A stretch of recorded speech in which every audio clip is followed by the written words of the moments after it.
మానవ జీవితమే ఒక మహాభారతం, అది మంచి చెడుల రెంటి నడుమ నిత్య ఘర్షణం. మాతృదేవోభవ.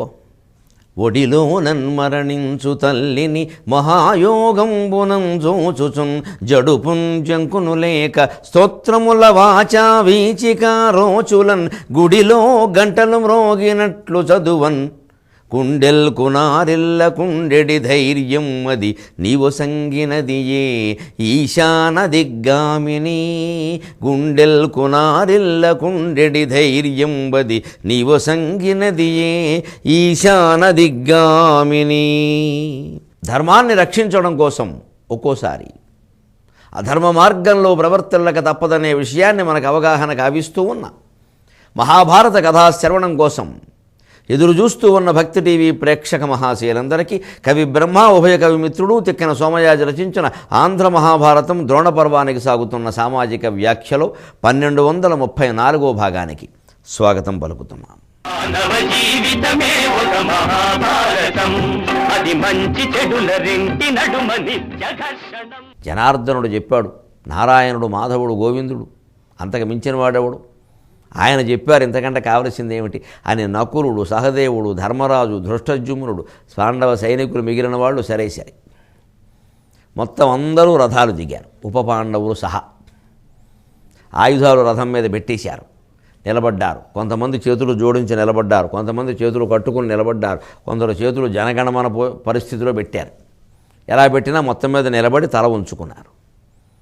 ఆ అస్త్రం శాంతించబోతూ ఉంటే ఇంకా కాస్త తొందరగా అది కాస్త తగ్గాలనేటువంటి ఉద్దేశంతో అర్జునుడు అప్పటికి దానికి వారుణాస్త్రం వేశాడు. వీళ్ళు ఇలా దండం పెడుతున్నారన్న విషయం తెలిసి అశ్వత్థామ దాని తీవ్రత పెంచాడు. అంటే ఈ అస్త్రాల శక్తి చూడండి, నిజంగా మన శాస్త్రాల్లో చెప్పింది ఎంత నిజమో. రేడియో వాల్యూమ్ పెంచినట్టు దీన్ని పెంచవచ్చు, ప్రయోగించాక కూడా దానికో మంత్రం ఉంటుంది, అదే మంత్రాన్ని మళ్ళీ చేపించడం ఉంటుంది. వాల్యూమ్ పెంచాడు, దాని తీవ్రత పెంచాడు. ఈయన వారుణాస్త్రం వేశాడు. వారుణాస్త్రం తక్కువది కాదు, వారుణాస్త్ర ప్రభావానికి నారాయణాస్త్రం తీవ్రత కొంచెం తగ్గింది. మళ్ళీ అశ్వత్థామ తీవ్రత పెంచాడు. అంటే ఏదో ఇంట్లో ఒక సెల్ ఫోన్ లాంటిది ఏదో ఉంటే ఒకడు సౌండ్ పెంచుతుంటే ఒకడు తగ్గించడం లాగా అలా చేశారు. కాసేపు శబ్దం పెంచి తగ్గించి ఆయన తీవ్రత పెంచడం ఈయన అస్త్రవేణు, ఆయన తీవ్రత పెంచడం ఈయన అస్త్రవేణు.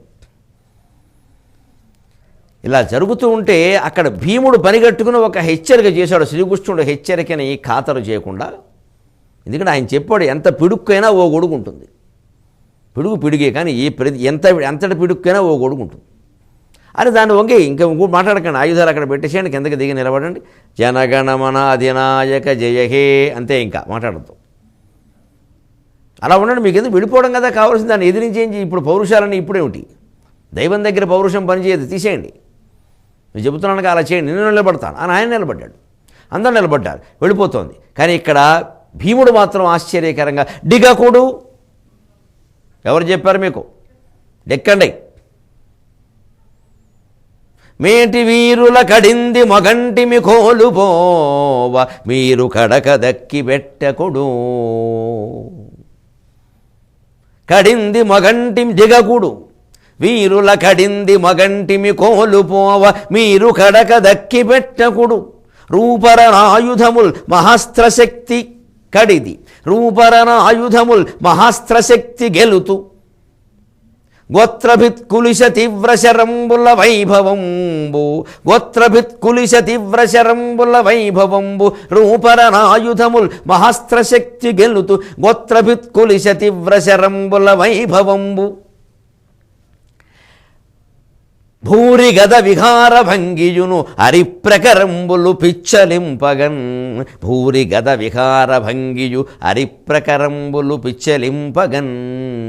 డిగకుడు, మీరు కడింది మొగంటిమి గోలిపోవ, ఎట్టి పరిస్థితులను దిక్కండి, కడింది మొగంటిమి గోలుపోవ మీరు కడక దక్కి పెట్టకుడు. రూపరనాయుధముల్ మహాస్త్రశక్తి గెలుతు, గోత్రభిత్కులుశ తీవ్రశరంబుల వైభవంబు. భూరిగద విహార భంగియు అరిప్రకరంబులు పిచ్చలింపగన్. ఎలాగోలా నేను దీన్ని జయించి తీరుతాను, మీరు దెక్కనన్నాడు. డిగకుడు, వీరుల కడింది మొగంటిమి కోలిపోవ. ఏమిటండి, ఒక అస్త్రం వేస్తే అందరూ రథం దిగి ఆయుధాలు పక్కన పెట్టేసి దండం పెడుతూ నిలబడాలా, ఆయన కూడా చెప్పడానికి మీరు వినడానికి. గొల్లవాళ్ళు అలాగే చెబుతారు. ఇప్పుడు అత్యవసరంగా కృష్ణుడు గొల్లవాడయ్యాడు. మరి కోపాలు వస్తే అలాగే ఉంటాయి. కోపం వచ్చినప్పుడల్లా క్యాస్ట్ గుర్తొస్తూ ఉంటుంది. ఆయన చెప్పడం మీరు వినడం, వాళ్ళకంటే పౌరుషాలు ఉండవు, ఏదో మాట్లాడతారు. మనమేంటి క్షత్రియపుత్రం ఇక్కడ, అక్కర్లేదు, ఏం పర్వాలేదు, నేను ఎదుర్కొంటాను. మీరు కడక దక్కి పెట్టకూడు. కడక అంటే పూనిక. మీ పూనికని మీ ప్రయత్నాన్ని కాదని మీరేం చేయకండి, ఇక్కడ పౌరుషంగా ఎదుర్కోండి. నా శక్తి మీకు తెలియదు. రూపరణ ఆయుధములు, అన్ని రకాల వారుణాస్త్రం లేదు, దారుణాస్త్రం లేదు, నారాయణాస్త్రం లేదు, అన్నీ కూడా తమ తమ శక్తి కోల్పోయే విధంగా మహాస్త్ర శక్తి గెలుతూ నా దగ్గర దివ్యాస్త్రాలు ఉన్నాయి, వాటిని వేసి నేను ఆపేస్తాను దీన్ని. అనవసర పౌరుషాలు ధీరోద్ధత లక్షణం అంటే ఇలాగే ఉంటుంది. నేను తలుచుకుంటే గోత్రభిత్ కులిశ తీవ్రశరంబుల వైభవంబు మహాస్త్రశక్తి గలుతు. గోత్రభిత్ అంటే పర్వతాలను భేదించిన వాడు ఇంద్రుడు. ఆయన యొక్క కులిశం కులిశం భిదుహు అని పవి కులిశము ఇవన్నీ వజ్రాయుధానికి పేర్లు. భిదుర పవిహి అంటున్నాను. భిదురము పవి కులిశము. అందుకని ఇంద్రుని యొక్క వజ్రాయుధాన్నైనా సరే నా మహాస్త్ర శక్తితో నేను ఆపగలను. అంతేకాదు భూరి గద విహార భంగియు, నా భయంకరమైన గదను తిప్పి కొట్టానంటే నారాయణాస్త్రం పోవలసిందే, వెనక్కి తిరగేసుకుంటాను. దాని ముందు ఇదేం పనికిరాదు, ఇది పారాయణాస్త్రం అని ఆగిపోండి అన్నాడు. అప్పుడు ఆశ్చర్యకరంగా అర్జునుడు వేసిన వారుణాస్త్రం వల్ల తీవ్రత తగ్గి మెల్లగా మందపవనంలా వీస్తున్నటువంటి నారాయణాస్త్రపు జ్వాలలు ఒక్కసారి మళ్ళీ పెరిగి అనిలశూతుని వైపుకి వెళ్ళాయి, భీముడు వైపుకి. అంటే ఆ అస్త్రం యొక్క స్వభావం ఏమిటి అంటే పైగా ద్రోణాచార్యుడు ఆయనకి ఇచ్చేటప్పుడే నారాయణుడు ఈ షరతు పెట్టాట.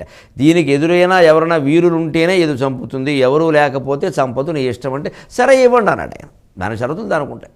పైగా ఇది నారాయణాస్త్రానికి ఎప్పుడు ఇదే షరతు వర్తిస్తుందని చెప్పలేము. అప్పుడు ఆయన మనస్థితిని బట్టి, ఆయన సంకల్పాలను బట్టి నారాయణుడు అలా వరం ఇచ్చాడు. దానికి ఎదురు లేకుండా ఉండాలి అన్నట్టుగా. అయితే ఎదురు ఎవరన్నా ఉంటే ఇది పనిచేయదా, ఎదురు ఎవరన్నా ఉంటే పనిచేస్తుంది, లేకుండా ఉంటే పనిచేయదు. అంటే ఊరికే ఉన్నవాడిని ఇది సంపద. ఇదివరకు కూడా ఓ గద గురించి చెప్పుకున్న శృతాయువు అనేవాడు గద వేస్తే నిరాయుధుడైన వాడి మీద వేయకూడదు, వేస్తే వేసిన వాడినే చంపుతుంది.